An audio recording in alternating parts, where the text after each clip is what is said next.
Check, check, quick sound check. Can everybody hear us loud and clear? What's going on, Coach Paul? I hear you loud and clear, Coach Jay, but I can't see you. All right, that's my fault. I'll share the screens with you in a second. But welcome to At the Buzzer, our market recap. If this is your first time here, the goal of this segment is to review what happened in the markets for the day. May talk about some markets that you have not traded before, but we believe our goal as traders is to identify opportunity.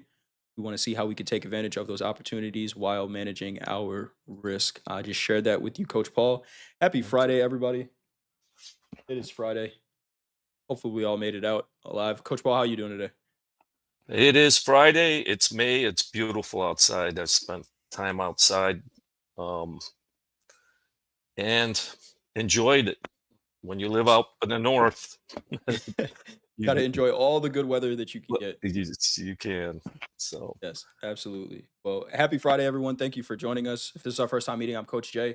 Been a top step performance coach for about 2 years now, trading for about 13, and that is Coach Paul. Coach Paul, go ahead and introduce yourself. yeah, I'm Coach Paul. I've been with Topstep since April of 2023. I've been involved in the futures trading industry for 4 decades. I'm here to share some experiences, some knowledge, and perhaps help you become a better trader. Awesome stuff. Thank you for that, Coach Paul. Let us know how you did in the chat. Were you up on the day, down on the day? How'd you finish up your week? Was some opportunity. Market's still moving. Nasdaq, I like that. You will either learn to manage money or the lack of it will manage you. That's a great quote. Wow, That is a great quote. that is a great quote. I think we might just end it right there. What else is there Okay, to talk about? you let ponder okay, for the rest of the hour. Just ponder upon that, and Yeah. Class, that's your prompt. Write about it for the next hour. That's pretty good. Shubham up 1100 today. SOB 12 made 300 last night for my day two on the XFA and slept in this morning. Nice. Kung Fu Small Green, Linda Sykes up 305, up 3,500 for the week. Wandered down a rabbit hole and a rabbit named NQ kicked my ass. Watch out for those rabbits. yeah. Uh, J Trade and ES made my day 449 trading micros. Good trading, everybody. Good Nice. trading. All right, let's take a look at the calendar. We had some numbers out this morning. We had U.S. housing starts coming at 1.361 million. Forecast was 1.364 million, and then we had the University of Michigan sentiment prelim number coming at 50.8. Forecast was 53.4. So sentiment is lower than expected, but it didn't have any effect on the markets. We're going up. Uh, Didn't really Yes. hear much as far as tariffs go, deals, or anything like that. Any headlines? I think the president is still being catered to in Saudi Arabia right now. So he's he's, been pretty quiet in the Twitter streets. Uh, but anything you have on the news, Coach? Well, there's nothing big. Actually, no news is good news in this situation. And as we were talking in the green room, that is stocks are in their natural state, drifting higher. All right. We have 35 different markets we can trade with Top Step accounts. Today, to the downside, we have wheat futures down 1.5%, soybean meal down 1.55%, and copper, our biggest percentage mover to the downside, at 1.92%. To the upside, we had the Dow up 0.77%, the Russell also up 0.77%. Shout out to Luka Doncic. And crude oil up 1.13% for our biggest percentage mover to the upside. Uh, we talk about our big four. We had the S&P up 0.67%, gold down 0.77%. What's going on with this number? Well, why are there so many sevens showing up on this quote board? Uh, It's a it's a lucky day. yeah, gold kind of floating around 0.75% right now. Markets are still moving. We have the Nasdaq up 0.45% to round out our big four. Today's Friday, Coach Paul. Happy Friday. So let's move over to a weekly chart. What are we looking at here on the weekly? Wait, I want to go to the monthly chart. Let's go to the monthly. the candle that has never been seen before on a monthly chart. Um, for all you candle readers, I don't have to tell you what that is. Um, Look at that. It's just very bullish looking to me. Yep. Of course, anything can happen. But look at this month. We finished the highest in what, 3 months, almost 4 months. We Yep. finished. Did we finish at the highs of the week?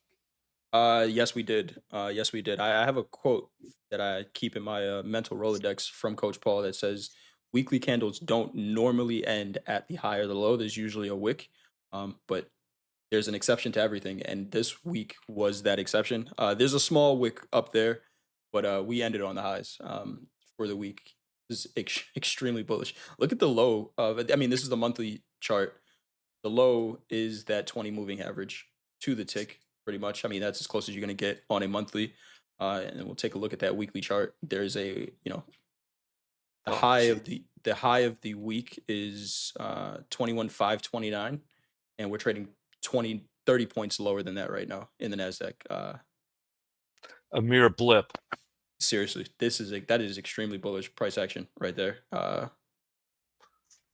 Um, yeah, but look at, so I think we're what about a percentage from all-time highs? In the Nasdaq, the futures were about 5% off the all-time high right All now. right.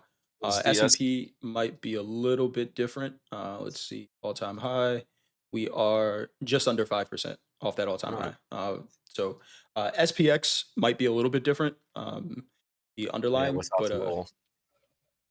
Either way, what a month. Um, isn't it crazy? About a month and a week ago, is when we heard now's a great time to buy stocks. And 30 days later, the S&P is up 15% from that comment. We have Peter Tuchman on today.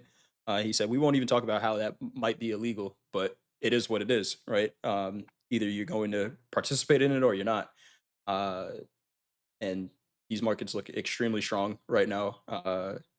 And we got a comment from Heather here, and it says, "I keep trying to guess the top. And I have no idea why I keep doing it. oh, Sometimes." Go ahead, coach. Go ahead. Go ahead. Go ahead. I suffered from that for a couple of years when in the late 90s S&P or stocks kept on going higher, and I'm like, this is too much. Um until I got the mindset, I don't know. So if I don't know, I have to follow a process. Yep. That process is part of that process is I don't know. Um because it's very hard not to do that. It's because we get caught into a price, Yeah. not a movement. So I'm glad one first step is you notice it. Right. Yeah, it's extremely important. So, but maybe you're do a mantra. I don't know. It could be good. Anything in that to try to remove that. What is it? A cognitive bias. I'm Yeah. not a psychologist, but I play one on Topstep TV. But there is a bias. It's in the cognitive and it's hard to shake because one other thing you start dealing with. Well, I don't want to miss the down move because I got to get that back. Right. Um, it's recognizing it and understanding that the markets have there's no prediction in it. Get in the flow, execute your trading plan. Yeah. If you ever kind of find yourself placing a trade because it shouldn't be up this much or it can't go higher, just be very cautious of that thought process and maybe just step away and don't click the button. I know for me, anytime I say, "Oh, this I'm going to just short this because it shouldn't be up this much." It's like, "Who are you?" And I got to remind myself of that. It's just, that's not a reason, not reason enough at least to click a button. If I feel like something's up too much and then it gives me a setup, different story. But you hear the quote that the markets can stay irrational longer than you can stay solvent. Sometimes, and coach, you just said it. The markets are back in their natural state. This is extremely rational price action right now, based on everything that we're seeing, right? So it's kind of crazy to think about. We talked about there isn't a deal or things like that, but we're making progress towards that, right? So fundamentally, all of the news that has brought us down, that I think had people bearish for good cause over the last 2 months, is kind of out of the window, right? It's really not there anymore until it is, right? Maybe after this 90-day pause, we I'm right back up to where we started, scene of the crime, and we sell off again. But for right now, the markets are having, or are finding decent enough reasons to continue to buy. Uh, so it's kind of hard to fade that. Uh, It's like swimming against the tide. right. Yeah. And I've done it too many times. I did it the other day. well, if you get caught in it, you were did it the other day. Oh, in trading, or you were out swimming. Oh no. Yeah, it's too cold. Still too cold to be swimming The, outside, at least, maybe in a pool. But no, I did it in the markets, just completely fading the momentum, and really not even momentum, fading the trend. Right, the trend is to the upside. I want to talk a little bit about how the markets move to the upside. But yeah, I mean, sometimes you just think, oh, this is a good short. It's up too much. It should pull back. I think sometimes what happens is you're kind of hoping that you got better pricing on a long, right? Because it's almost the same idea that we have, coach, when markets are making all time highs, right? It's like, I can't buy it up here. It's too expensive. Uh, what, two things on that. When you get caught, we're talking about caught in a riptide. yep.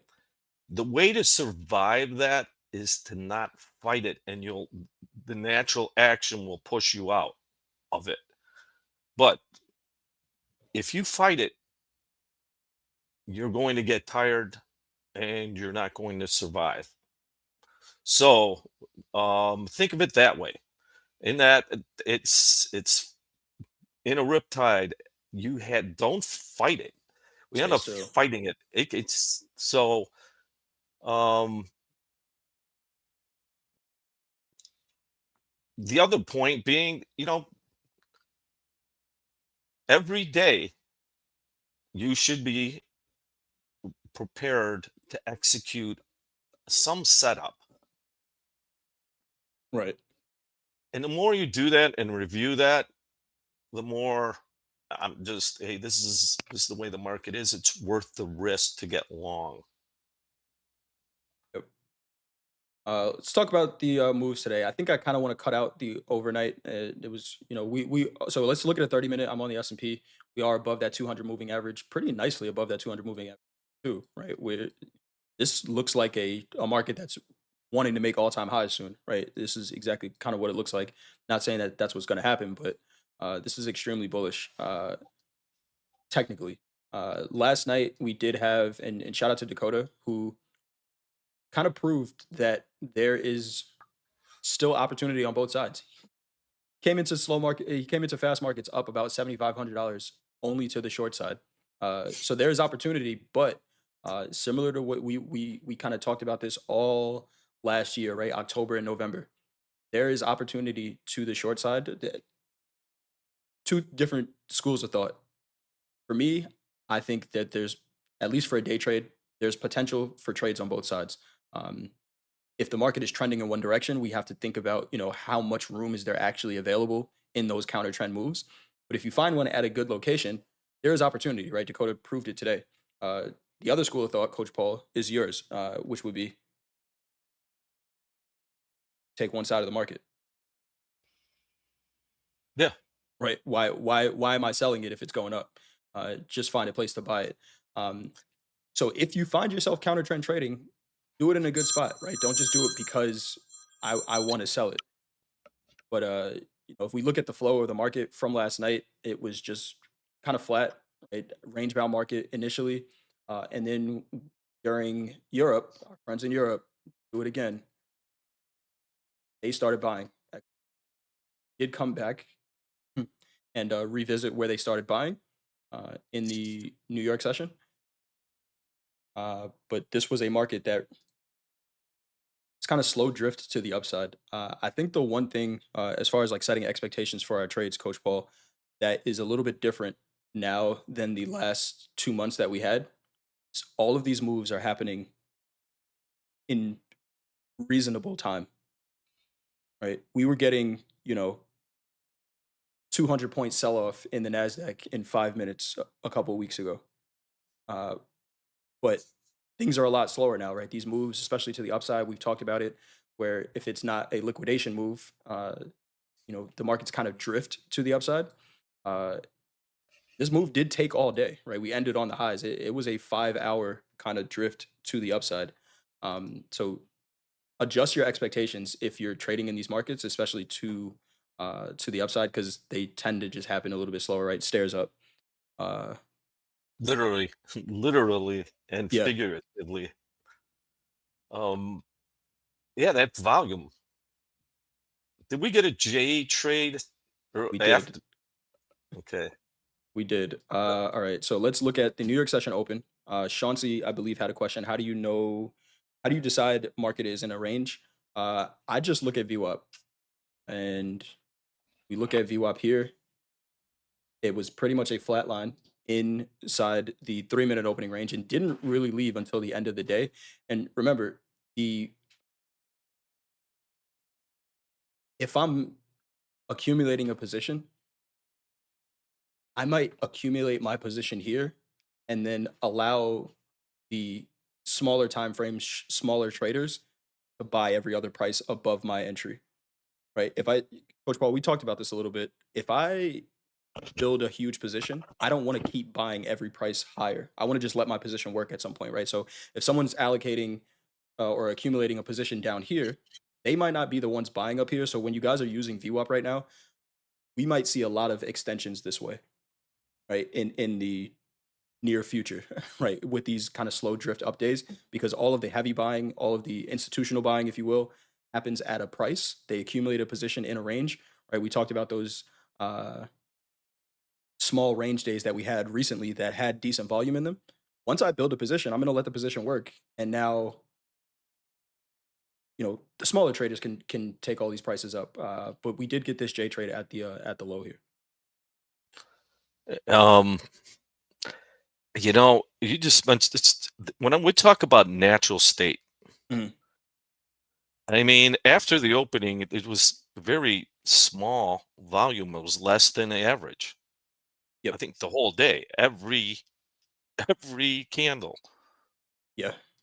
So now let's compare it to the panic of last month. Completely different. So the last one, it was longer term, bigger sellers liquidating, Yep. which isn't the natural state of stocks. Stocks are in a natural state of accumulation. Own stocks, they always go higher. Um, Depending on your time frame.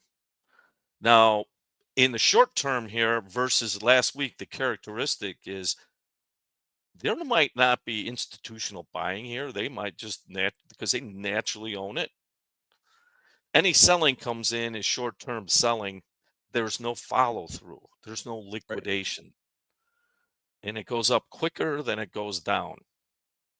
And when someone made whoever it was made the comment, I can't help myself trying this keep selling highs. Yeah. Well, when you recognize the players in this market from a fundamental, they're naturally ownership, and in a strong market, there isn't liquidation. Um, so it can literally melt up, and that's what it's doing. Yeah, I mean, and the people who continue to short this helping us melt up. Yeah. You don't get favorable price action. Eventually, you do have to cover. We did have this J trade at the lows here. I did take this trade in the S&P. Uh, I didn't take it for this full move. I was talking to Coach Paul about reviewing some classes that I took, talking about trade management. There wasn't really much of a reason to take this off, other than I kind of got impatient a little bit, but took about 20 points in the S&P from this before I stopped trading for the day. But you know, at the lows, kind of fading the extremes of fading the extensions outside of the opening range with a flat VWAP. Could you have sold it up here with this flat VWAP? You could, right? Anytime I see flat VWAP this way with the range, I try not to trade inside the range, but these extensions, that's a decent short, right? This is where we're talking about, if you're going to take a short, do it in good location. That extension outside of it, same way with the buy side, this extension here, we get that high volume, and that was the low for the day. What was interesting about this price, 59.25, if we look back at uh, what's today, Friday, Wednesday's high of day. So yesterday I was in a long in the S&P, and the high of day from Wednesday was 59.25. It's exactly where that exhaustion happened. And I think this is a perfect case of these moves are going to happen on the time frame that they want to happen, not on the time frame that I want them to happen. I was long yesterday looking for this exact move. But the markets are going to decide when the timing of that is. But interesting that it happened right at that 59.25, and we bounced from there, and pretty much all upside movement from that point. Um, Go ahead, Coach. Coach, with that said, I wanted there was a question earlier, and we were gonna I said I would answer it today Mhm. about the two ATR. Yeah. And like you said, when you mentioned time frame, Hmm. first thing, know what time frame you're operating in, execute that, and don't change from that unless your whole program relies on that. Don't enter in with a 5 minute chart and start looking for to a 1 minute chart for an answer. So to do that, you have to understand and have a consistent risk in that um, trading plan. So in this case, if we used the two ATR and on that low, that Right J here, trade low, uh, yeah, f- uh, 12 points. Two ATRs is 12 points at this point. 12 points. So now, what is two ATRs? 12 points. Well, that's 12 points times $50, $600 on a mini. All right. Or you can do the math. You can do half of that, 300. You could do one micro. What know that risk. That's what your risk is. That's the most you're willing to lose. What can you afford that? So the idea is if you take two ATRs of one, I will call it 1 unit of risk, like to get two units of risk f- as a reward for taking that risk. So it's consistent.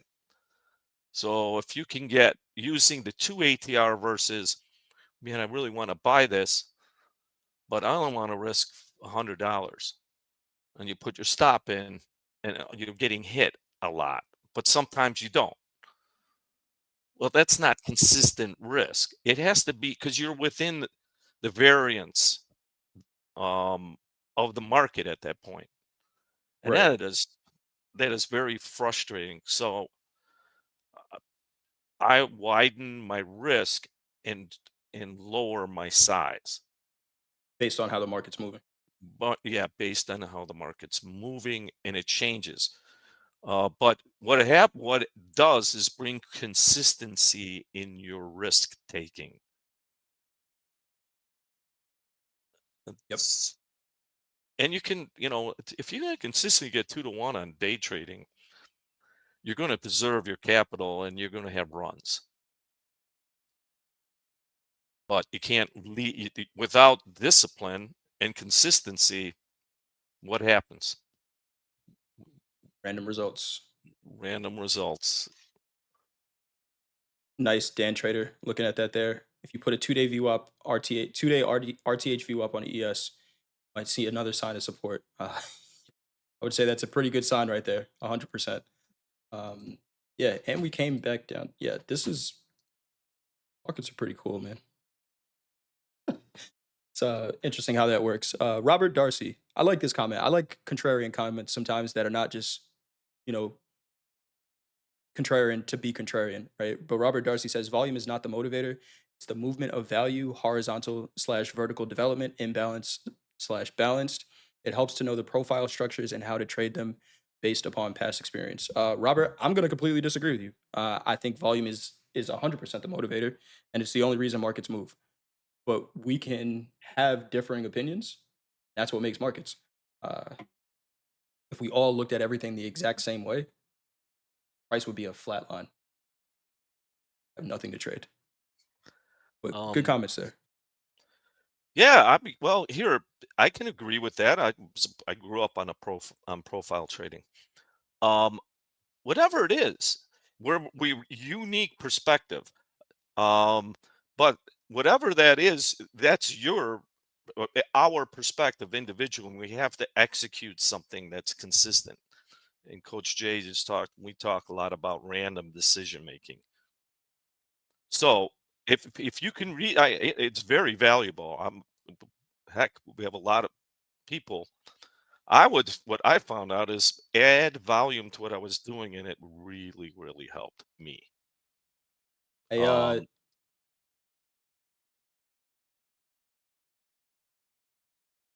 so what's interesting about what Robert just says, if you want to attribute a characteristic to volume, is look to stay away from the prices that have the most volume. 100% agree with you. If we look at where the trade entry that we were talking about happened, it's under all of this volume. So yeah, I don't want to trade in this. Robert, you're 100% right. I want to stay out of this, right? I want to know that there was a buyer here and then try to get a better price than them if I can. And then this entry in this low volume node, if I look at a profile, helps me do exactly that. But I agree with you. Yeah, I don't want to trade around point of control. I don't want to trade around a flat VWAP. Um, I want to trade near directional volume, um, but maybe not so much accumulating volume. All right. Good conversation though, Coach. Anything else you have on the equities um, no, they're all. I mean, going up? what else? I, I I hate to repeat myself, but I'll repeat myself. Looks very friendly. Right. Yeah, I agree. Chauncey, why does it seem shorts are better during Globex? Uh, Volume, the natural volume of the institutions. They don't come in at night, so they're they'll put their orders in during the day session only when there's volatility, unless they're stuck. That's why you're right. At night, if they're stuck, they're going to give away an edge because they got to get out of something now. So that's a natural. There's a natural um, occurrence for less than bids or less than buying. Um, they have to rely on market makers' liquidity, and we just went through that at night, right? It was like, okay, I need to sell X. The average, let's just say if you had to sell 1,000 mini S&Ps last week, the moment you sell 10, it moves 10 points. Now during the day, you might have natural buyers, so it's more liquid. So it's a very good viewpoint. I'm glad you brought that up. I believe, and from my experience, why.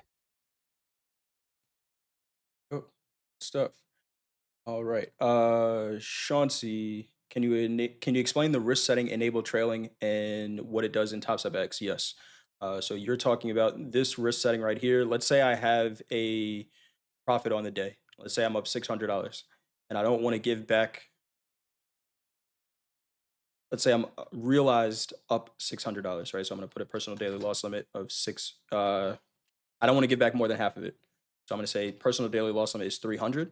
I'm going to have it liquidate and block, and I'm going to enable trailing based on my realized gains, right? So I'm realized up $600. I don't want to give back more than half, so I can continue to trade. But if I give back $300, it's going to stop me out, right? Based on my trailing realized gains, I could change this to unrealized gains.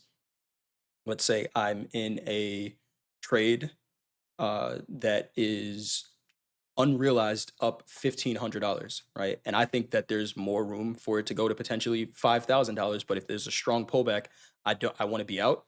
Then I'm going to set this to my unrealized gains. And let's say I have $1,500 unrealized profit, and I say if it gives back more than 500 from anywhere, the P&L high of that trade, if it gives back anywhere if it gives back $500 from the P&L high for the trade, stop me out, right? So I could be up 1,500, it pulls back and goes to up 1,300, then it continues to push up and goes to 2,000. Once it pushes up to 2,000 for unrealized gains, it's going to stop me out at 1,500 profit, and it's going to continue to follow it from there. Great features to use, especially if you're in a trend trade and you don't want to watch it. I think this is a great feature to use for a day like today, right? Let's say, go ahead, coach. You know, when I see that, and we don't talk about it, I don't think enough, because if your problem is blowing up accounts, is because you have no downside protection. Right. If you're truly, truly managing, you need to have that on. You don't have to be greater than, you just have to be able to not get it blown up. Right. That is a great feature. I use it for I'm on Topstep. Actually, anytime I put an order, it's $250 risk, no matter what. What is going on right now? Wow. OpEx. Yeah, What time is probably. it? It's 48, Ah, yeah. This is 348. this is when larger option houses start getting an idea whether they're going to get exercised. It's on Friday afternoon. It used to be a big thing on a Chicago Board Options Exchange Friday. Bars would stay open later, um, but and you'd have to be there on Saturday morning. But interesting now, someone because someone mentioned it. This is where it can come to, to some illiquidity. There might be some surprise on some option expiration. I don't. There's an imbalance, and they don't want to hold the risk over the weekend, so hit, you know, hit the bid. Yeah, interesting little selling right there. Traders are saying, look at financial juice. Oh, well, yeah, that coincides with that headline in financial juice.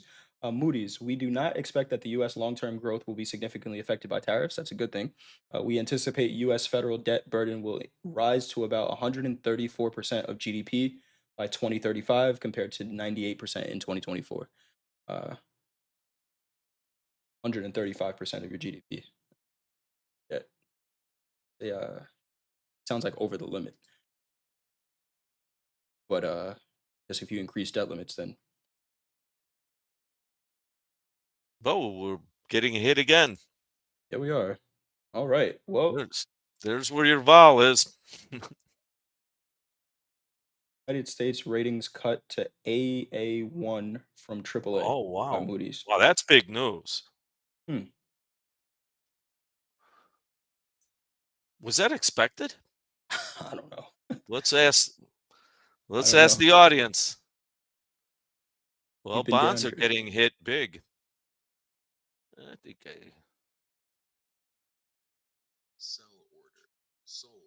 don't want to take them overnight over the weekend with that kind of news. That's what's happening. So, Yep. Bonds are oh, getting hit as well. Interesting. These markets never stop. They never stop. They never stop. Right. Someone knew. Yeah, someone might have knew something. Gap down on Sunday. We'll see. The opening call. well, I think Anne Marie may be doing the market kickoff this weekend. So we'll see. I'll be tuned in for sure. See what happens there. All right. Let's I think we got through most of the questions. Lido the incel. I got $278 left before I blow up my combine. What should I do? Do the opposite of what you got you to this point. That's just a joke. But manage your risk, right? Trade small, $278 is enough to recover. But consider what got you to this point. And if it's, you were taking good trade setups and it just happened that you got to this point, that happens. Sometimes your trades aren't going to work out, but I think you really need to analyze whether or not you were taking high quality setups in this whole process. And if you weren't, then here's an opportunity to, scale it all the way back. Don't take the apathetic approach of, hey, it's just $278. I'm just going to blow it and reset it. Because a lot of times what happens is when traders have their back against the wall and you only focus on good setups, you're able to recover it. Uh, Key is when you do recover that, remember what it took to get you to that point, right? If we go into survival mode and we survive and then completely forget about what it took to get out of, that threat and just go back to it, then you get stuck in a cycle. Uh, put some pressure on yourself to only take good setups with small size, and understand that right now you aren't focused on earning. You're focused on learning how to be a good trader in a drawdown. Right. All right. Great advice, Coach. Thanks. Sometimes That's how we learn. I try. I try. Let's take a look at gold. Is it rallying right now? Yeah, it is. So I'm hmm. Continue. I gotta. Yeah, I know you got some work to do over there. Uh, so let's take a look at gold. Had pretty nice sell off. We were above the 200 moving average in gold yesterday on the 30-minute chart.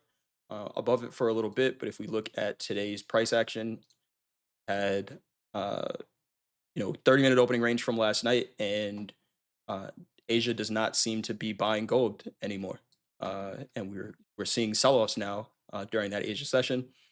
This is the Shanghai Exchange Open right here, this candle, and you can see they kind of expedited the move to the downside in gold, and just continued through the rest of the session until we made a low. Uh, Two-sided market again, presenting trades on both sides. I think patience is definitely necessary.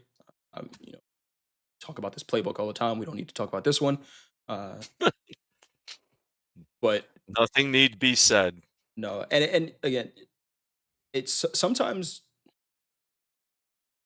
I don't want to keep pointing these out and just saying, oh yeah, just wait for this every day, because we don't know when it's going to happen, right? It could have very easily been this one, but this was different because this was more of a continuation. We never closed above that high. We actually stayed right at 50% of that high volume, which was at the low of the day. Uh, So anytime you're reading the markets, just read the full picture, and don't try to just anticipate right away. Uh, BK says F this market. We can't show that comment just because of the F word, but it's a Uh-oh, cr- I thought that meant forgive this uh, market. I guess uh, I'm naive. yeah. Gold. Let's see. Let's look at a daily. And let's take a look at the weekly really quick. Hmm,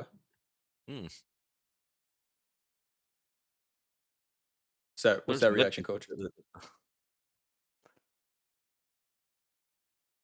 that ahead. wick standing at that all-time high. That Oh yeah. candle is now looking at it, there's the 20. We're still above it. To me, that could be the target. What price is that? Which one? 20 moving average or 20 on the daily, yeah, the 20.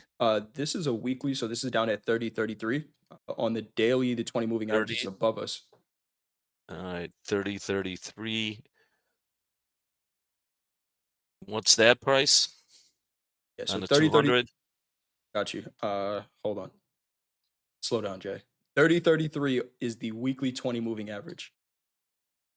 28.63 is the 200 moving average on the daily. Mm. Oh, it's on the knife's edge. This could Yep. go either way from here. That 50-day moving average, they're not really breaking under that low even with that move today? Nope. It's almost It's like not a holding under there. Judas. No. Oh, that would include, is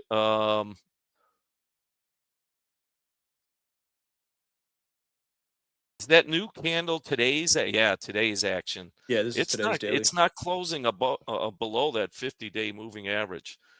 And Coach it's Vin says actually Coach Vin uh, says Coach Vin says buy 1,000. by 1,000, yes. But I'll pay 9. I'm gonna jump in front of them.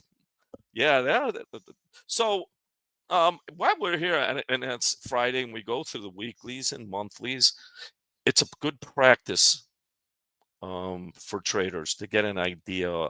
You don't have to make decisions on that time frame, but it gives you more information and different perspective.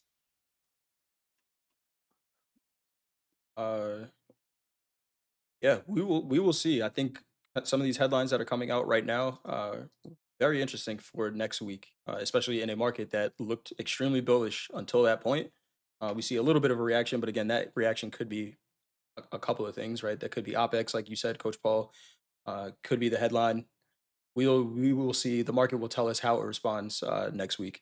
Hmm. Uh, Crude oil. Take a look at crude oil really quick on a weekly. Very small range on the weekly in crude oil. This looks like a daily range. Uh, a dollar 41 What? range for the week in crude oil. Yep. This is not in rollover, right? Well, crude is like always in rollover, right? It rolls monthly. Yeah, yeah. July. I know. I had a roll to. Here, I'll look. I rolled to July because my brokerage firm It's a tiny made range. me. Uh, all contracts. July is yeah. July volume is twice of June, so it should be July. Um, Let me see what. You know what? Okay. It's more than that. So It's chat is saying that crude rolled last night. So okay, that this makes sense then. I'm not that concerned now. Because that's uh, that's a rollover range. That makes a lot of sense. So expect to see some bigger moves. Crude has been having some pretty decent weekly ranges, right? Before this week, we saw the equities do this on the way down, where we were selling off, and then we had a little bit of a bounce and consolidation for rollover. Right, this was this week right here, and then once that rollover was done, we got directional again. So crude should get, I think, interesting again next week with that rollover. Still bullish crude, Coach Paul? yeah. Um,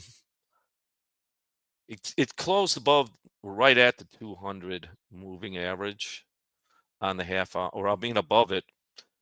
Um,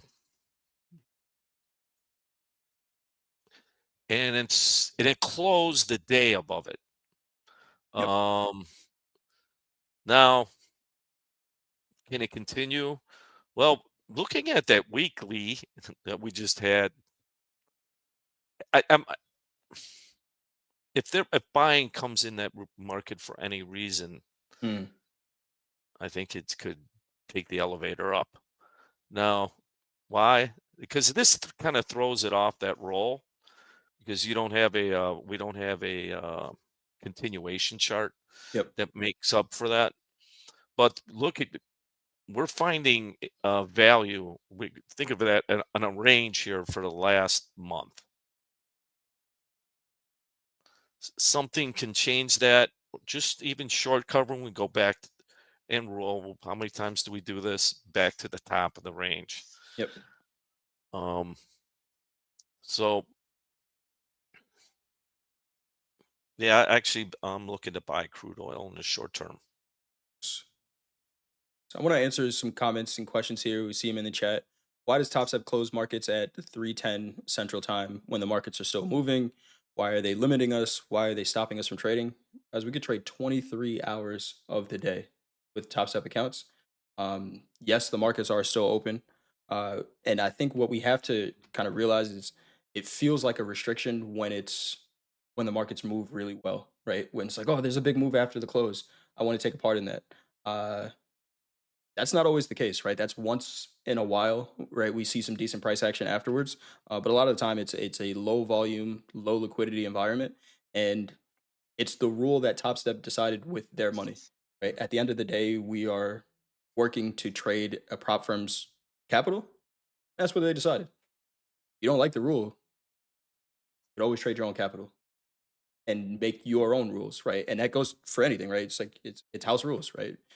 Your parents say you need to be in the house by a certain time. House by that certain time, you move out of the house. Other one thing I add to that is this is day trading. So I used to call it after the close used to be called curb trading. Be locals trading amongst themselves to get rid of unrealized imbalances, like because they were on the other side of paper or the customer, and they just might get hit at the last minute or last literally seconds with an order they weren't that they had a bigger position than they need. So the market's closed, you're stuck. You want to stay stuck overnight, but then you would find other traders and go, "Hey, I got to get out of 50. Yeah, put it on a card. We did it at just before the close. I'll take yours. I need some." And they trade out. It was the curb, which i- was it illegal? Certain ways it was, but here day trading. The liquidity, as Coach Jay just said, is gone in the cash market. And the only people really playing are people who have a reason to carry it overnight. So there's no reason, no good reason for day traders to be in that environment. And you could get stuck on something. And systems go down now. If you're in a live account, now the house has that risk. So Right. yeah, that's a big reason why. And it's not only Topstep, it's every prop firm. Yep. It's a standard. Uh, I mean, yeah, that would have been a nice move to catch, right? 100 points straight to the downside, but there's a lot of opportunity throughout the day. All right. Any other markets we want to talk about? We kind of went over the big four. We got about 12 minutes left. We did that pretty quick. Any other markets we want to talk about? Any other questions? Let me kind of scan through and see. The algo can't run after four. Just say it. All right, Bankroll. The algo can't run after four. I don't know what algo you're talking about, but if that's the reason that you believe, there you go. The algo can't run after four. Yeah, well, and I mean that's kind of true because the biggest algos or the market makers, they're only there to even up. They're not there, because the volume dries up. So they'll turn their algo off. They don't want to be involved. It's on light volume, so it'll be wider markets. So, All right, let's get to some questions. Unless you got another market you want to talk about, Coach Paul. um, no, not really. Let's leave it. Let's ask the audience. We want to ask Is there, we haven't looked at in a while. I'd like to. Is copper. Copper. Uh, Copper. Well, we haven't looked at it. Here it is on a daily.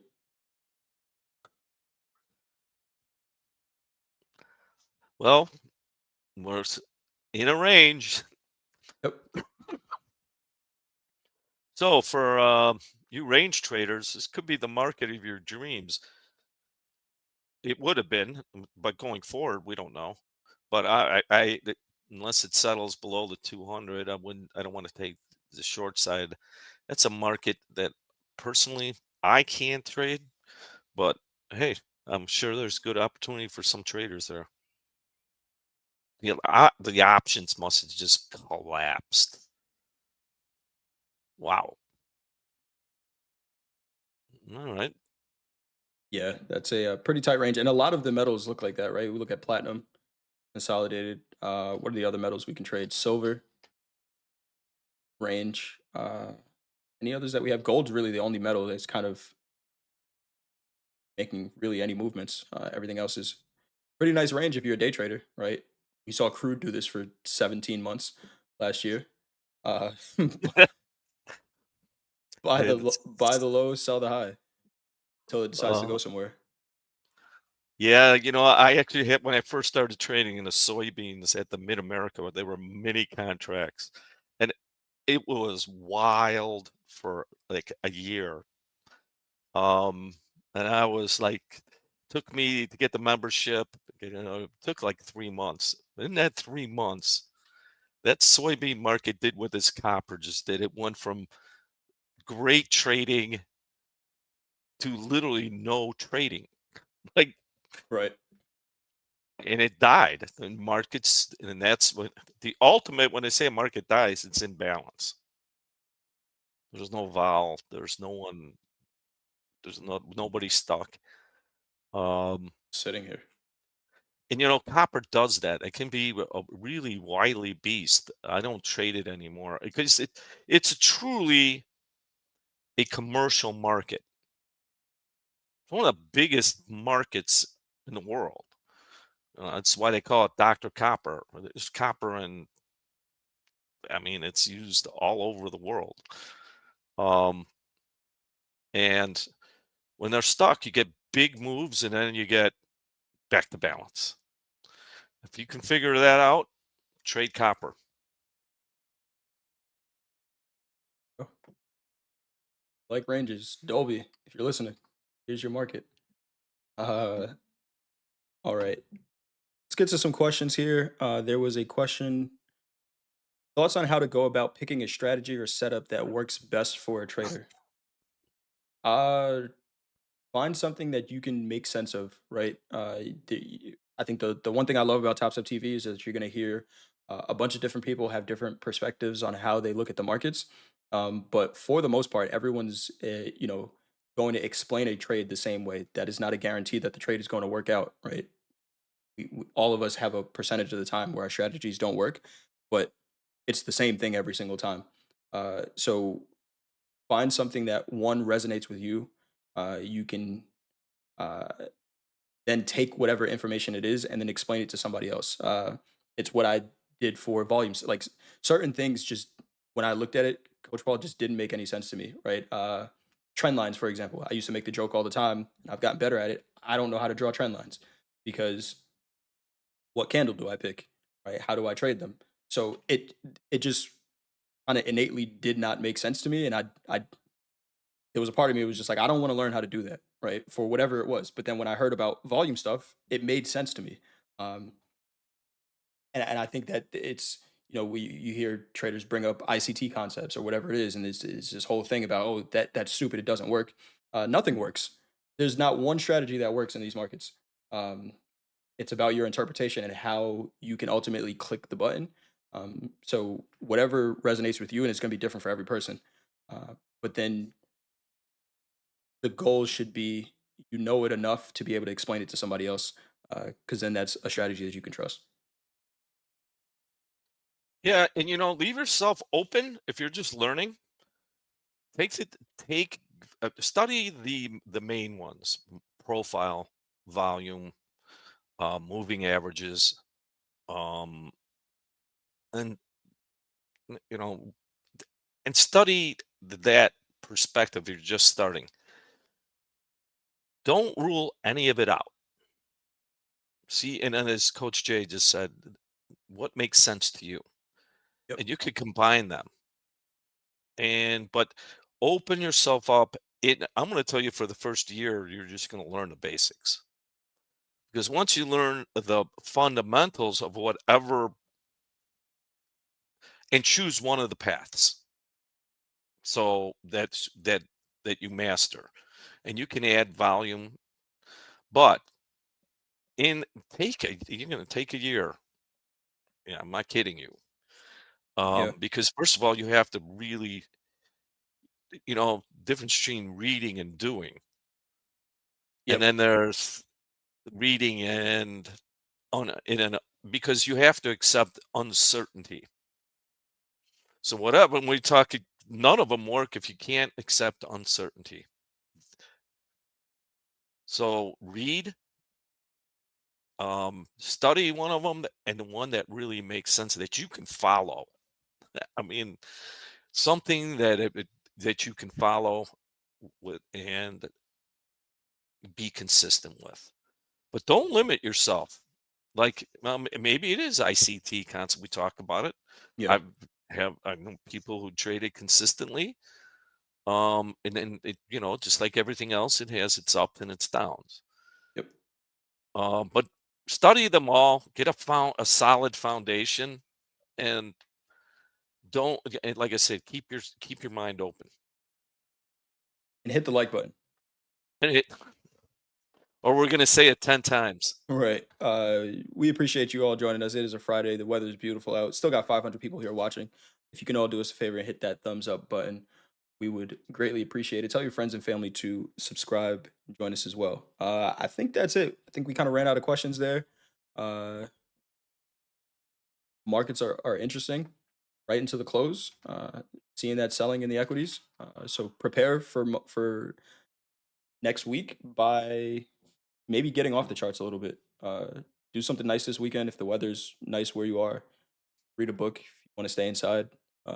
Do something to kind of take your mind off of the markets. Take care of yourself, uh, so we can be ready to execute next week. Got anything before we go, Coach Wall? Yeah, you just said it. Enjoy, touch some grass, relax, spend an hour reviewing what you did this week to find places where you can improve, and then be ready for next week. All right, Shubham, I got you. Shubham had a question. The biggest problem is how do you wait for the perfect moment while taking a trade when all the stars are aligned? Any comments? Shubham, it's practice. It's practice.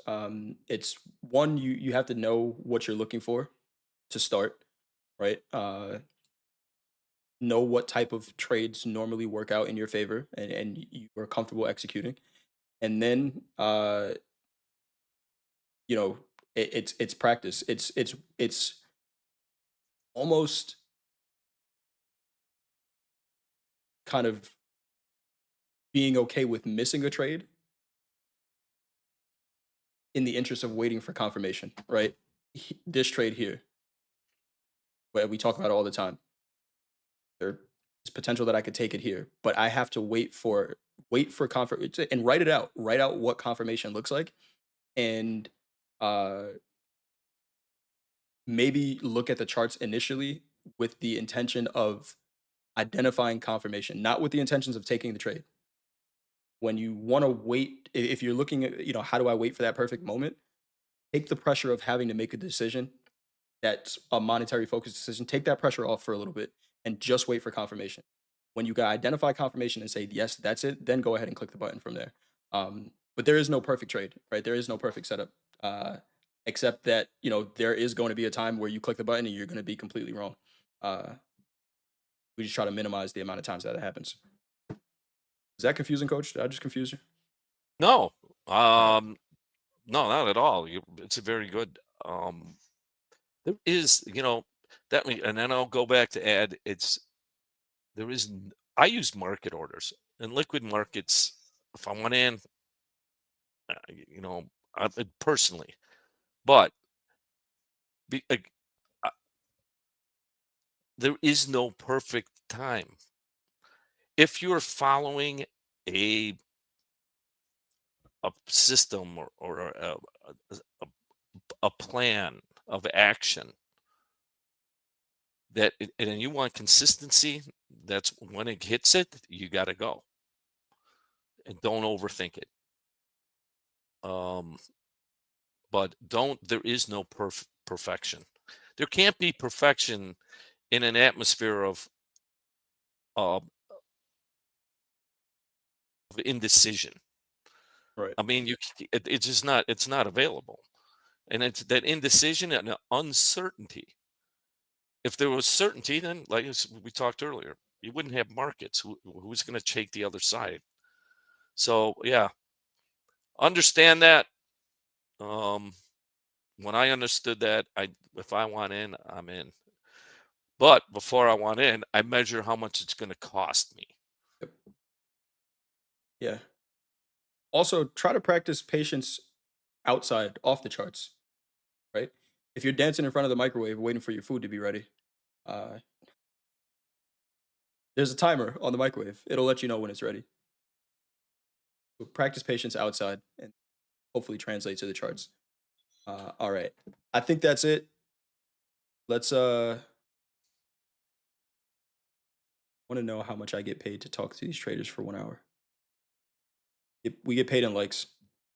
Uh It's so hit that like button. so the more you can give us, the better. Uh all right. That's it, Coach Ball. Andrew, All thank you right. for helping us run this session all week. Uh Chat, thank you all for joining us, asking great questions. Your questions kind of help us run this session, and the better the questions, the better the session. So we appreciate you. Enjoy your weekends, and next week, trade well, manage your risk, and we will talk to you then. Have a good weekend. Have a good one. Bye.